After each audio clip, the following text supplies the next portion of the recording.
السلام علیکم. السلام علیکم.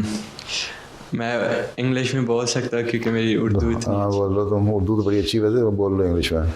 Did you start to prepare for World War III? If yes, what kind of measures have you taken and which kind of measures should we take?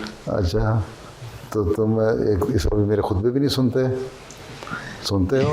جی تقریباً میں سن چکے ہوں. میں نے کہا ہے بھائی بہت سارے ایڈریسز جو ہیں غیروں کے ساتھ اس میں کہہ چکا ہوں کہ ہم بڑی جلدی تیزی سے بڑھ رہے ہیں ورلڈ وار 3 کی طرف. اب تو دنیا دار جو بڑے بڑے دوسرے لوگ ہیں وہ بھی کہنے لگ گئے ہیں. ٹھیک ہے.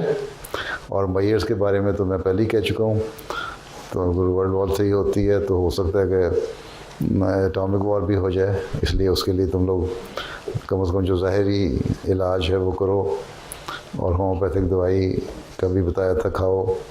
دوسرے ہے کہ کچھ دیر کے لیے اپنے راشن وغیرہ بھی رکھو اپنے پاس ہیں 2-3 مہینے کے لیے.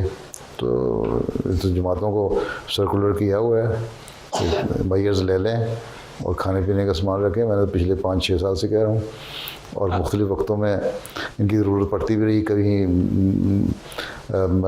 جو نیچرل جو ہے یہ طوفان اور ہریکین اور یہ تھے وہ آتے رہے. تو ان ساروں کو سامنے رکھو. تو یہی ہم کر سکتے ہیں ظاہری طور پہ. باقی اللہ تعالیٰ سے دعا کرو کہ اللہ تعالیٰ بچائے ہیں. جی حضرت صلی اللہ علیہ وسلم نے فرمایا، حضرت مسیح علیہ السلام نے فرمایا تھا کہ جنگیں بھی حضرت کی صداقت کے لیے پیش گوئی کے طور پہ آئیں. 2 جنگیں ہو چکی ہیں نا پہلے ورلڈ وارز. کہ تم لوگ نیک بن جاؤ.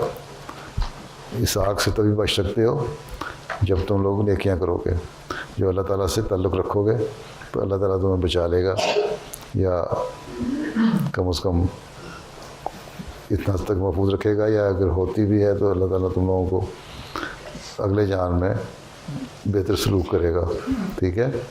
ٹھیک ہے. جب جنگیں ہوتی ہیں تو ایک نیچرل جو اثرات ہیں اس کے جو ہونے ہی ہیں سارے کے. لیکن اس سے بچنے کے لیے جو ہم ظاہری کوشش کر سکتے ہیں وہ کرنی چاہیے. کہ ریڈیشن سے بچنے کے لیے دوائی ہے، کھانے بھوک سے بچنے کے لیے کچھ راشننگ وغیرہ ہے. باقی اللہ سے پیار کرو، اللہ سے تعلق رکھو. تو یہی سب سے بڑا معیار ہے. جزاک اللہ.